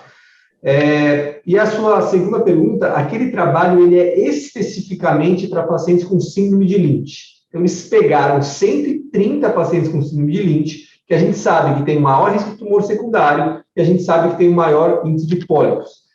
Tinha mais uma coisa que eu acabei não colocando, por falta de tempo, na discussão. A gente acreditava que quando você utiliza uma imunoterapia nesses pacientes com síndrome de Lynch, como esses tumores são muito imunogênicos, talvez você conseguisse também inibir a formação de segundos tumores primários e pólipos nesses pacientes. Mas não foi isso que a gente viu. A gente viu que mesmo usando imunoterapia, esses pacientes continuam evoluindo com tumores secundários, né, primários, mais do que um tumor primário, e também evoluindo com pólipos. Então, a gente não pode deixar de fazer o screening para esses pacientes. E à luz do conhecimento, à luz desse novo estudo, principalmente se você fez um tratamento de câncer que deu uma resposta completa, esses pacientes têm que continuar seguindo de forma diferenciada. Então, todos os pacientes com câncer de reto com estabilidade, você vai precisar fazer essa distinção. É Lynch ou não é? 60% eram Lynch. É muito maior do que para cólon, é muito maior, que gira em torno de 30%. Queria só fazer um comentário corroborando o que a Lourdes falou e a Eloá.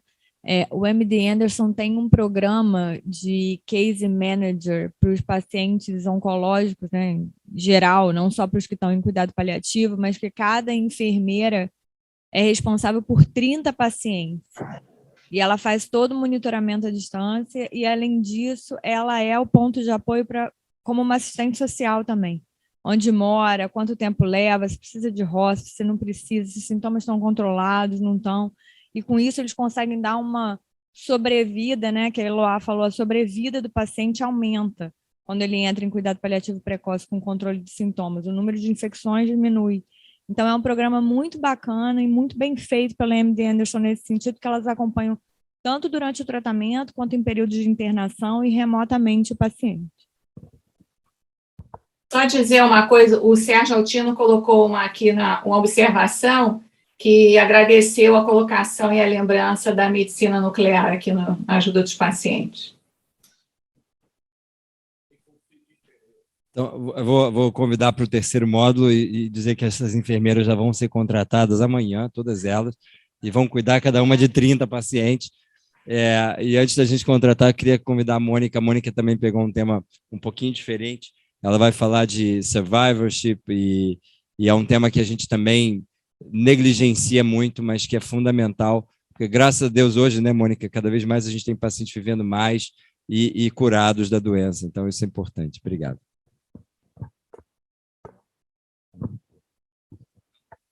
Alô? Oi. Então, boa noite a todos. Super agradecer o convite do Daniel, do Flávio e de toda a equipe aí envolvida no evento. E dizer que eu achei extremamente interessante a proposta dos temas. Tirou todos os oncologistas das suas áreas de conforto. Eu faço mama, estou no sintoma, o Henry faz cólon retal, foi parar, já nem me lembro mais aonde, e isso foi muito bom. Ele ligou para reclamar, né? Isso foi muito bom. Então, a área que... Gente, vamos lá, que eu vou falar muito, hein? Então, a área que me coube, que foi sintomas e sobrevivência, eu acho esse último termo assim, meio pesado, mas a gente usa muito aqui e lá fora, né?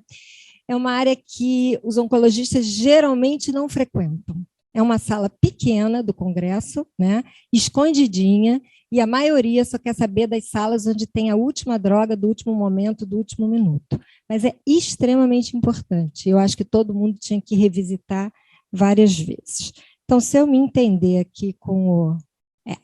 Isso aqui é Oncologia DOR, esse ano, feliz da vida, né? Na volta presencial à ASCO. E durante 2 anos, né?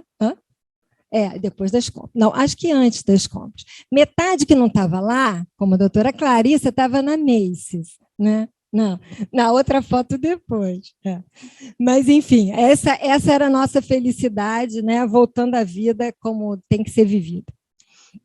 E essa é a ASCO 2022, em tempos de Covid-19. A gente chegava lá, a gente tinha um teste para fazer e a gente tinha 3 botões que era para a gente usar. O verdinho, é claro que era dos brasileiros, aceito beijos, abraços, etc.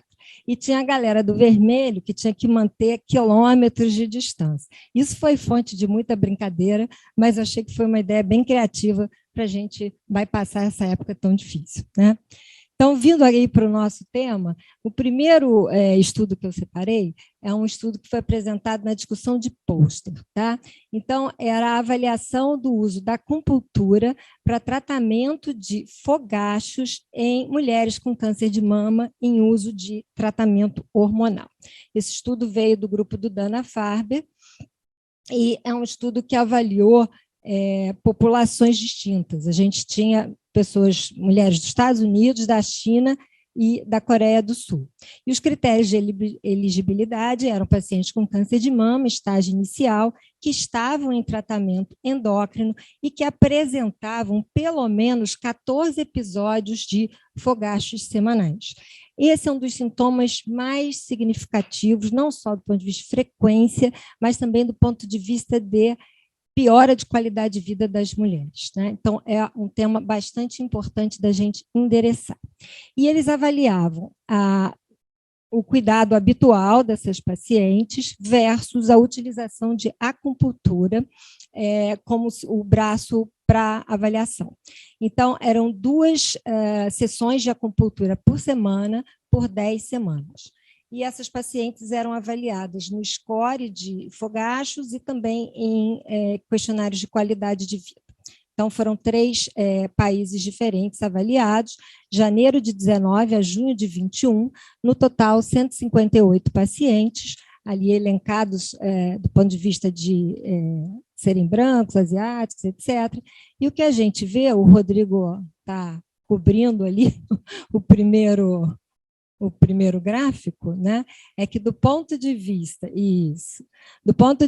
de avaliação, os pacientes tiveram benefício no braço de acupuntura versus cuidado habitual, e ele não descreve o que é um cuidado habitual, mas entendo que seja só um acompanhamento, não foi randomizado para uso de medicação ou qualquer coisa dessa natureza.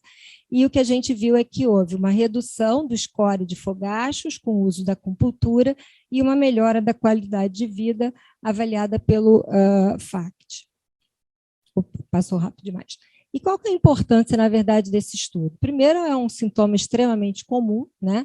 Reduzindo qualidade de vida e, principalmente, reduzindo aderência aos tratamentos. Muitos pacientes deixam de seguir os tratamentos em função do mal-estar que esse sintoma acarreta. E o melhor tratamento existente, infelizmente, a gente não pode recomendar para os nossos pacientes, que é justamente a reposição hormonal. A gente não tem nenhum dado de segurança na utilização de reposição hormonal em pacientes com diagnóstico de câncer de mama, mesmo que tardiamente. O tratamento farmacológico é uma opção, mas não vem sem efeitos colaterais e muitas vezes tem baixa adesão. A acupuntura, por outro lado, tem um custo baixo e ausência de efeitos colaterais. Então, é algo que, de fato, pode ser avaliado. A gente tem vários estudos, e isso aí é uma análise, é uma revisão sistemática e uma meta-análise dos estudos de acupuntura endereçando exatamente essa situação. O que a gente vê aí é que a maioria dos estudos mostra algum grau de benefício no sentido do score dos fogachos, mas não da frequência. Tá? O segundo estudo, também apresentado numa sessão de discussão de pôster, é o estudo da avaliação do uso do minoxidil oral para o tratamento de alopécia tardia em pacientes sobreviventes de câncer. É um estudo do Memorial de Nova York. Nesse estudo, foram avaliadas em torno de 216 mulheres com câncer de mama. Você vê que, apesar de não falar de câncer de mama, eu puxo a sardinha para o câncer de mama, sempre que eu puder eu boto lá, né? E essas mulheres estavam ou em uso de hormonioterapia, ou em uso de hormonioterapia combinada com inibidor de ciclina, e isso é importante, porque essas pacientes fazem alopécia, às vezes a gente liga a alopécia apenas com quimioterapia, mas essas medicações estão relacionadas, e já tinham acabado quimioterapia. E elas eram avaliadas para utilização de minoxidil oral na dose de 1,25 miligramas diariamente para tentar resolver a questão da alopécia tardia. O critério de alopécia tardia é o não crescimento de maneira sustentável do cabelo depois de 6 meses de quimioterapia. E essa é a avaliação do estudo. Aqui a gente tem 74% de benefício avaliado, tanto em densidade do cabelo, quanto em densidade do folículo, quanto em crescimento do cabelo. Isso foi feito com avaliação por tricoscopia e por exame clínico. E qual que é a importância do estudo? Não tem a menor dúvida, isso é um problema na vida das mulheres, a questão da alopécia. Quando a gente começa um tratamento oncológico, normalmente a gente não coloca a questão dessa alopécia poder permanecer por um tempo maior. A maioria das mulheres acredita que, finalizada a quimioterapia, o cabelo vai voltar a crescer normal, e isso nem sempre acontece. O que a gente tem, na verdade, do ponto de vista preventivo hoje, e a gente tem no nosso grupo da Oncologia DOR, é a utilização da crioterapia, aí de maneira profilática, né, com o intuito de redução da chance de alopécia. Mas quando isso já está estabelecido, a gente tem muito pouco opção terapêutica. A gente já tinha o uso do minoxidil tópico, finasterida é complicada para câncer de mama também, e muitas vezes suplementos vitamínicos. Então, essa opção do minoxidil, é claro que é um número pequeno de pacientes, mas deve ser uma opção a ser considerada. O terceiro estudo, aí esse foi apresentado na sessão oral, aí já para o Daniel, né? São dos nossos pacientes saída da mama, são os pacientes com câncer de cabeça e pescoço, que foram tratados com radioterapia, e a gente sabe que uma das principais complicações desses pacientes é a xerostomia. A estereostomia é um efeito colateral extremamente frequente e que compromete sobremaneira a qualidade de vida dos pacientes. Eles têm dificuldade para deglutição, eles têm dificuldade para gustação, é uma coisa bastante complicada de lidar no dia a dia. E esse estudo é feito pelo grupo de medicina integrativa do MD Anderson, um estudo de fase 3, e procura avaliar o benefício da acupuntura nessas situações. Nesse caso, avaliando a xerostomia tardia. O objetivo do estudo, como eu falei, é determinar se a acupuntura verdadeira é mais eficiente do que o melhor cuidado e a acupuntura fantasma, que é uma das coisas que a gente avalia para tentar tirar o efeito placebo da acupuntura. Em pacientes que permaneciam com xerostomia pelo menos 12 meses depois do término da radioterapia. O objetivo principal aí era avaliar se havia benefício nessas situações. Os objetivos secundários, avaliar a qualidade da saliva, avaliar o tempo de permanência do benefício da intervenção. Esse é o desenho do estudo. Os pacientes recebiam a acupuntura verdadeira, ou acupuntura, acupuntura, como eles chamam, e o estándar era higiene oral. E eram avaliados ao longo de 4, 8 e 12 semanas. Essa aí é a avaliação dos pacientes. A gente vê que eram em torno de 250 pacientes, dividido nos 3 braços. Os grupos eram bastante equilibrados. E esse é o primeiro resultado em 4 semanas, já usando, né, as intervenções. Houve benefício claro na utilização de acupuntura versus placebo, e na comparação acupuntura com chão na acupuntura, os resultados foram semelhantes. Na semana 12, que é a semana do final do tratamento, esse benefício da acupuntura versus placebo se mantém. Essa é a avaliação do gráfico pelos sintomas de xerostomia, em verde, mostrando os pacientes que foram tratados com acupuntura versus pacientes placebo, e esse é o questionário também de avaliação de qualidade de vida, claramente colocando a acupuntura como uma opção para melhorar a vida desses pacientes. Mais do que tudo, o colega que apresentou mostrou os comentários dos pacientes, o quanto isso realmente reverberou de forma positiva para eles, com coisas que a gente não menciona e não dimensiona no dia a dia, né? Foi bastante interessante. A importância do estudo é exatamente a situação de melhorar a vida dos pacientes, né? A importância de tentar intervenções para melhorar esse efeito que é tão comum. O que a gente tem de tratamento existente, como saliva, gel artificial, trazem resultados insatisfatórios. A acupuntura, novamente, tem baixo custo, ausência de efeitos colaterais. No entanto, o colega não fala sobre o mecanismo que estaria imputado nesse benefício possível. Efeito placebo não pode ser desprezado e, obviamente, precisamos de um follow-up de longo prazo. Essa avaliação é uma avaliação preliminar e a gente não sabe se, ao interromper o tratamento, vai haver algum recrudescimento do quadro. Esse é um outro estudo, é um estudo interessante, aí já na área também de radioterapia, também apresentado na sessão oral por uma residente de dermatologia. Isso aí foi muito legal, foi bastante ovacionada ela durante a apresentação. E o que ela procura avaliar é se existe algum benefício da decolonização bacteriana para prevenir dermatite por radioterapia.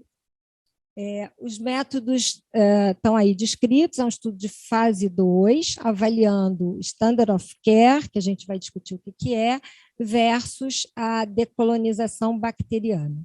Então, o braço de decolonização era colocação de mupirocina intranasal, que é o Bactroban, tá? O velho Bactroban, né, 2 vezes ao dia, e a utilização de um banho com clorexidina 1 vez ao dia por 5 dias consecutivos antes de iniciar a radioterapia. E isso depois era repetido ao longo de 5 dias, cada semana sim, semana não, durante a rádio. O braço controle era higiene normal, uso de emolientes, sulfadiazina e que não era permitido corticoide. Conversando muito com a equipe da radioterapia, eles dizem que as pacientes que vão começar a rádio ficam o tempo inteiro discutindo qual é o melhor creme para usar, se é o francês, se é o do Inca, se é esse daquilo, e não tem nenhum estudo que diga que algum creme é melhor que o outro, nada funciona, é quase que efeito placebo. Então, aqui, o que eles queriam avaliar no estudo era se essa decolonização estaria relacionada a uma menor incidência de radiodermite grau 2, e isso era medido pelos critérios aí de toxicidade. Tá? Esse aí, na verdade, só para a gente entender a gravidade do que seria radiodermite grau 2, é esse, eu não sei qual é o pointer aqui, sei lá, é a segunda ali, né? E aqui são os pacientes que foram analisados. É um grupo pequeno, foram 76 pacientes, 38 receberam a intervenção e 38 mantiveram o padrão que a gente descreveu anteriormente. O endpoint primário do estudo, que era a avaliação da redução dessa radiodermite grau 2, foi alcançado com a intervenção, no caso, a decolonização. Houve uma redução estatisticamente significativa, a gente pode ver ali, 0 de 38 apresentaram a radiodermite grau 2 em diante, versus 9 de 38 no braço padrão, que era um valor em torno de 24% quase. E esse é um estudo extremamente barato, né? A gente está falando de drogas caríssimas, né? A gente falou de imunoterapia, a gente falou de um monte de coisa, e essas são coisas alcançáveis que a gente pode, eventualmente, introduzir na nossa prática clínica, né? A segunda avaliação era sobre a questão da colonização, se de fato ela era reduzida com a utilização desses procedimentos, e isso também foi alcançado. E as pessoas que apresentaram iam começar a rodar esse estudo no Montefiore de Nova York, ampliando a amostra. Eu acho que é algo bastante bem-vindo, vale a pena a gente acompanhar. Esse é um outro estudo que eu vou passar muito rapidamente, em benefício do tempo, porque o Daniel entra depois de mim, né? Esse é um estudo, na verdade, que eu coloquei, a gente teve uma expectativa que não foi alcançada, esse estudo foi um estudo negativo, é um estudo conduzido também em mulheres com câncer de mama, tratadas com quimioterapia, e essas mulheres eram randomizadas a um acompanhamento normal ou uma intervenção com base em consultas nutricionais regulares e exercícios também de uma maneira organizada. E o objetivo desse estudo era avaliar se, com isso, a gente teria uma melhor aderência aos tratamentos e menor toxicidade do ponto de vista de redução de dose de quimioterapia. E, em última análise, um resultado que a gente teria com a possibilidade de reduzir o efeito do tratamento. E isso não foi alcançado. Apesar das mulheres terem ficado satisfeitas em aderir a um estilo de vida melhor, isso não foi provado, pelo menos não nesse estudo. Eu coloquei, foi um estudo negativo, né?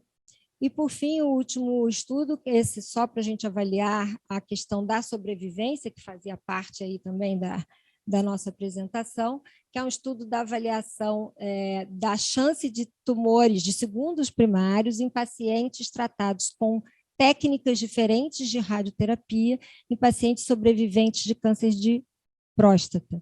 Esse foi um estudo apresentado também na sessão oral, e a pergunta que ele procurava avaliar é se há diferenças em técnicas entre radioterapia conformacional versus radioterapia do tipo IMRT teriam diferença em relação à incidência de câncer relacionado à radioterapia.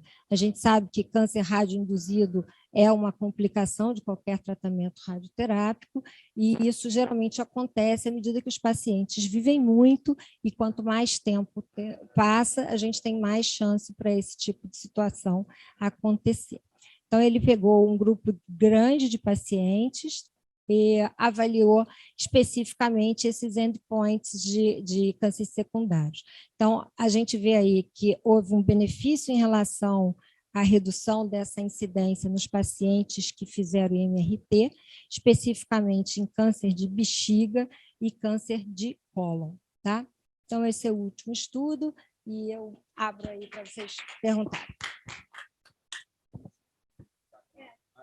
Acelerar para a gente ficar até muito tarde. Obrigado, Mônica. Eu acho que eu nem vou poder passar, porque eu vou ter que passar aqui. Só para comentar, enquanto a gente passa aqui, né, Mônica? Você comentou como, às vezes, intervenções baratas, elas podem ter uma repercussão... Acho que você está... Não é isso que você tinha que fazer, não. Elas podem ter uma repercussão maior, às vezes, do que remédios muito caros, né?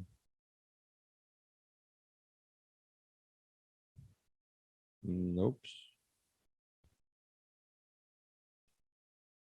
Talvez aqui.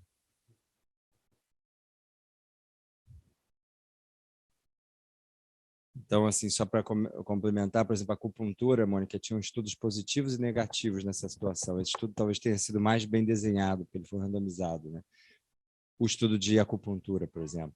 E em relação à dermatite, é interessante, a gente tem uma outra abordagem que a gente faz no consultório, que está disponível, que é barato, que é a questão do laser, né? A gente tem hoje uma profissional, que é a Fabiana, que tem feito laser nesses pacientes, e o resultado é bem interessante. A gente acabou até de publicar um caso em canal anal, e ela tem feito isso de rotina. Então, assim, eu também entrei na roda, acabei tendo que participar também, e me coube falar de geriatria, que é um tema que eu gosto muito, e eu fiquei procurando trabalhos que eu achasse que seriam interessantes em geriatria. E a verdade é que a maioria dos trabalhos ou eram trabalhos muito simples, falando que era eficaz fazer imunoterapia em idosos, ou subanálises, ou muitos trabalhos falando de comunicação com paciente geriátrico. Como é que você fazia telemedicina? Qual era a ferramenta que você usava à distância? E eu achei que isso era muito chato. Por outro lado, teve uma apresentação muito bacana, que foi um award dado para a geriatria oncológica para o grupo do Gustavo Rossi. E aí eu fiz o seguinte, eu peguei a apresentação dele, dei uma resumida, porque eu acho que tem pontos importantes e que a gente sempre gosta de bater em relação à questão da geriatria oncológica. Muito bom. Então, quando a gente fala de geriatria, né, o oncologista é meio um ser camaleão, né? A gente tem que aprender um pouco de tudo, né? De biologia, de imunoterapia, de radioterapia, de patologia, e a gente também tem que aprender um pouco sobre geriatria, né? A incidência de câncer em idosos é uma coisa que só vai aumentar nos próximos anos, né? Isso vem aumentando de maneira absurda, todo mundo sabe que a expectativa de vida vem aumentando, graças a Deus. Então, isso vem aumentando a quantidade de pacientes geriátricos que chegam no nosso consultório. Os dados para 2035 falam em termos de 14 milhões de pessoas, mais da metade dos tumores vai ocorrer nessa população, e principalmente em países como o nosso, em países menos desenvolvidos ou em desenvolvimento, é onde essa mudança mais radical vai ocorrer, com um enorme impacto social, com um enorme impacto econômico e com muitos challenges, com muitas dificuldades para a gente entender como manejar esses pacientes de forma adequada. Existem várias barreiras, várias dificuldades nesse approach ao paciente idoso com câncer, que são de conhecimento claro dos clínicos, dos geriatras, mas que às vezes fogem um pouquinho da rotina do oncologista, principalmente aquele oncologista que tem um treinamento muito focado só, como o Flávio disse, em quimioterapia, e a gente tem alergia à quimioterapia, né, Flávio? Você estava espirrando aí, que é você focar um pouco em outros sintomas, que são sintomas que não necessariamente são aqueles sintomas clássicos. Então, muitas vezes, o paciente idoso ele vai se manifestar com uma doença mais silenciosa, ele vai ter graus diferentes de comunicação, de confusão, ele vai ter várias dificuldades de comunicação, seja comunicação dos sintomas ou comunicação durante a consulta, até por, às vezes, questões cognitivas. Ele vai ter, obviamente, problemas de polifarmácia, de comorbidade. É muito difícil você pegar uma pessoa acima de 70, 75 anos que não tome, às vezes, uma dúzia de medicamentos. Tem dados australianos que a média 10 remédios em pacientes acima de 75 anos. Isso é totalmente culpa dos cardiologistas e dos clínicos, né, Flávio? Não é dos oncologistas, porque a gente não gosta de remédio. Então, assim, esse é um problema que a gente tem que lidar. Então, quando a gente olha esse gráfico, fica muito claro a gente entender que não é um problema só do nosso consultório, não é um problema só do nosso centro, isso é um problema de saúde pública e, infelizmente, nenhum governo, ou pelo menos o nosso governo, sem querer fazer política aqui, está preocupado com a questão de envelhecimento da população e o custo que isso vai ter para o país como um todo, para o sistema de saúde e para nós médicos que vamos ter que aprender a lidar com essa população. Vocês veem aqui em países menos desenvolvidos o aumento, o aceleramento desse problema de global aging. Quando a gente acaba tomando uma decisão para o paciente idoso, a gente se vê diante de um problema, que é ou eu vou sobretratar esse paciente, eu vou dar um remédio muito tóxico, ou eu vou subtratar esse paciente, porque eu vou ficar com medo de uma reação, eu vou acabar dando subdose de remédio, ou eu vou acabar evitando fazer um tratamento que poderia ser eficaz, mas que eu tenho medo daquele paciente não tolerar. Então, a gente vai ter que ter uma balança muito mais sensível para esses pacientes, a gente já tem, para a gente estabelecer qual é a posição ideal para esse paciente em termos de tratamento. E, obviamente, para isso, a gente tem que ter dados científicos, porque senão fica muito no achismo.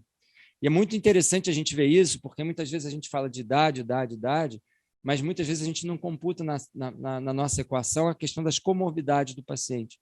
E aí, para agradar a Mônica, né, que falou tanto de câncer de mama, esse é um conjunto de tabelas que mostra para a gente a importância das comorbidades na mortalidade específica que aquele paciente vai ter. Quanto mais comorbidades ele tem, mais ele vai morrer de outras coisas que não câncer de mama. E isso é uma verdade em câncer de mama, é uma verdade em câncer de próstata, principalmente naqueles tumores que têm uma evolução muito lenta.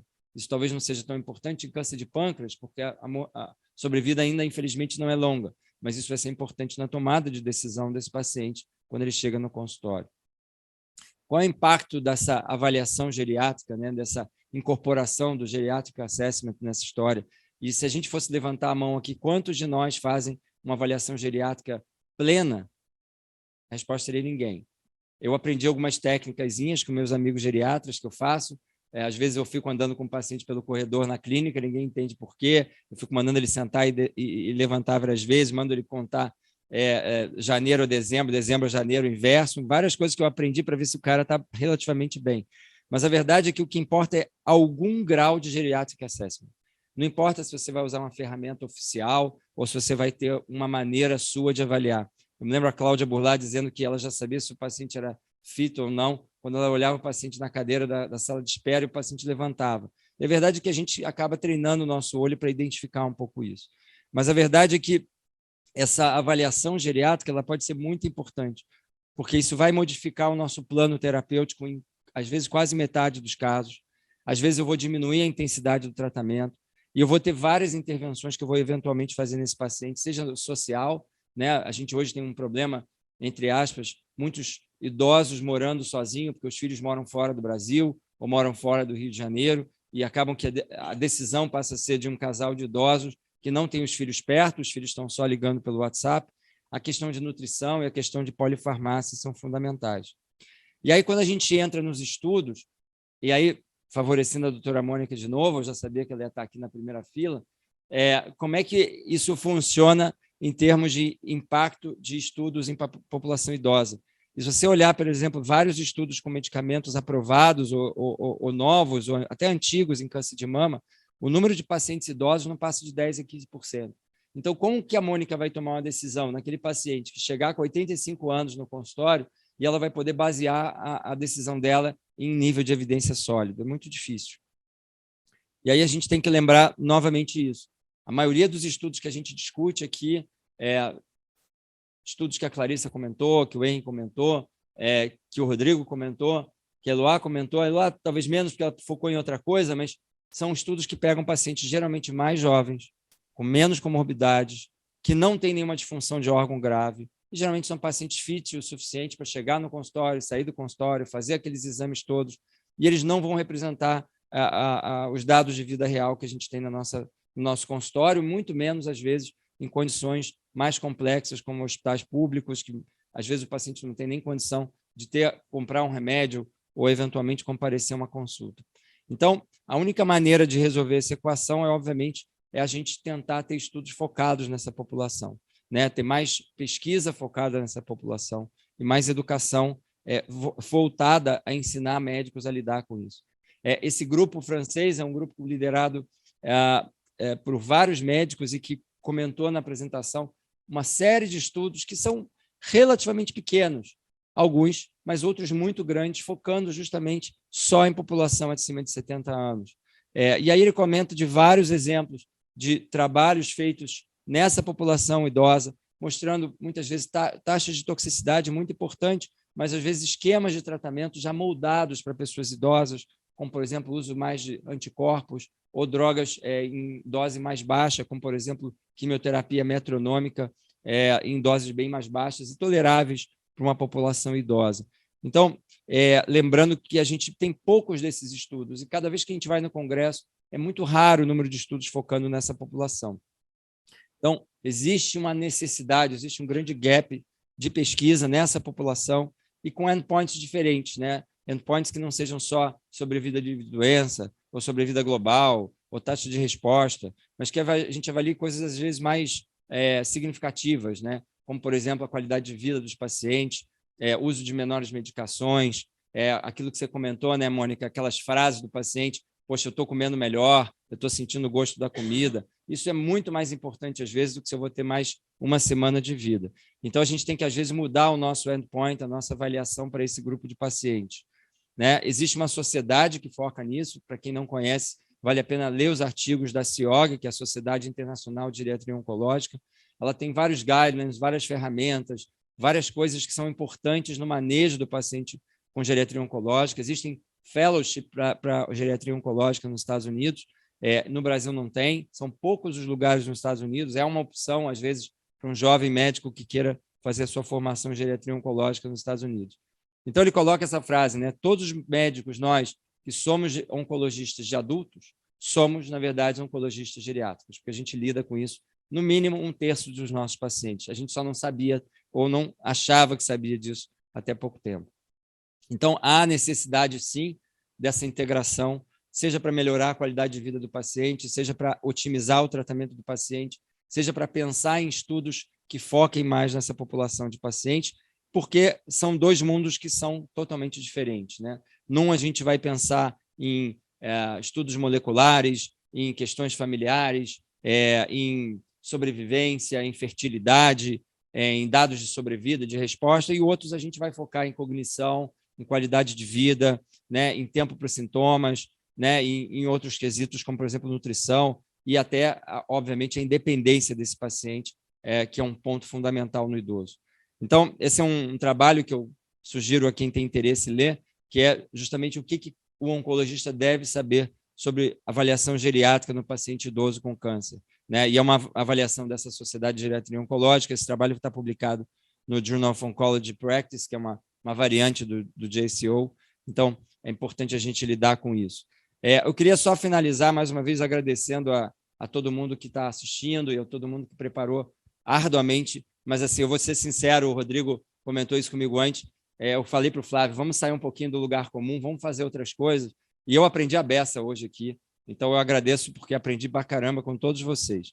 E aí eu queria só finalizar, porque a gente, né, foi comentado aqui, a gente fala de estudos, mas o que a gente está fazendo? Né? E aí eu queria parabenizar o Rodrigo, que está aqui, o Rodrigo Buxman, começou agora, tem uma semana, o projeto dele, que é o projeto de doutorado dele, e que vai de encontro justamente a tudo que eu acabei de falar, e tudo que foi dito, de certa maneira, mais cedo, que é a gente tentar unir esforços para tentar responder perguntas simples, perguntas que não necessitam de remédios caros, não necessitam de uma enorme quantidade de dinheiro, que é focar justamente em qualidade de vida. Então, o trabalho do Rodrigo está aberto, é um trabalho que avalia pacientes que vão começar a deprivação androgênica, que é um tratamento usado para a grande maioria dos pacientes com câncer de próstata avançado, e ele vai focar em sarcopenia, ele vai focar em dinâmica, ele vai fazer estudos de densitometria de corpo todo, de uma maneira muito bacana. Então, os pacientes vão poder ter acesso a isso, vai ser uma coisa que a gente vai aprender bastante e que eu tenho certeza que vai ser uma coisa que a gente vai poder depois incorporar na nossa prática e que, infelizmente, nós oncologistas, assim como a Eloá falou, que a gente esquece muitas vezes de ir na sala ao lado, pedir para o médico paliativista ver o doente, a gente muitas vezes esquece desse outro cuidado que não é o cuidado farmacológico do doente. Então, convidar vocês, o Rodrigo está aqui o contato, quem puder depois, eventualmente, indicar paciente com câncer de próstata para ele, são muito bem-vindos. A gente precisa fazer esse estudo acontecer para a gente mostrar que a gente também consegue fazer estudo bom e barato. Mais uma vez, obrigado e desculpe aí se eu passei um pouquinho do horário. Obrigado. Muito bom. Eu queria aproveitar, posso falar, Daniel? Pode. Oi. É que tem o Gilberto Amorim, ele mandou aqui no bate-papo, ele fez 2 considerações que eu acho que vale a pena a gente falar. Uma foi com relação aos estudos de acupuntura, ele falou que tem 2 estudos já randomizados de acupuntura versus venafloxacina, controlados com placebo, e eles acharam que a acupuntura foi semelhante à venafloxacina, mas o efeito foi mais duradouro e reduziu o fogacho, intensidade e número.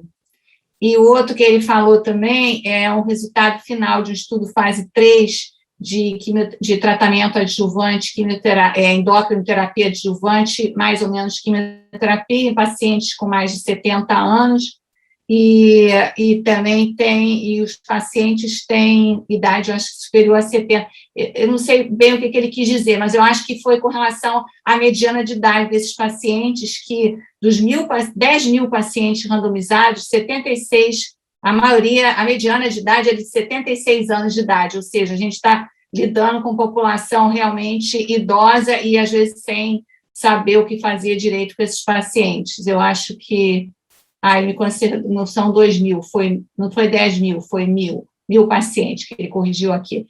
Também achei 10 mil demais, mas eu achei que ele botou 1.000, um zero a mais aqui. Então, só para acrescentar esses dados. Queria fazer uma pergunta para a Mônica. Mônica, esse tratamento de minoxidil eu acho super interessante, né? Mas eles falaram só em pacientes depois de terminar o tratamento. Só que, hoje em dia, a hormonoterapia demora 10 anos. Então, você só vai oferecer isso depois de 10 anos? E com relação a durante o tratamento? Não, Lourdes, é só para quem já terminou a quimio e quem está em uso de hormonoterapia, porque a hormonoterapia hoje é 5 a 10 anos, né? Os pacientes podem estar usando hormônio, mas tinham que ter findado quimio pelo menos 6 meses. Entendi. Tá. E você acha isso uma coisa factível?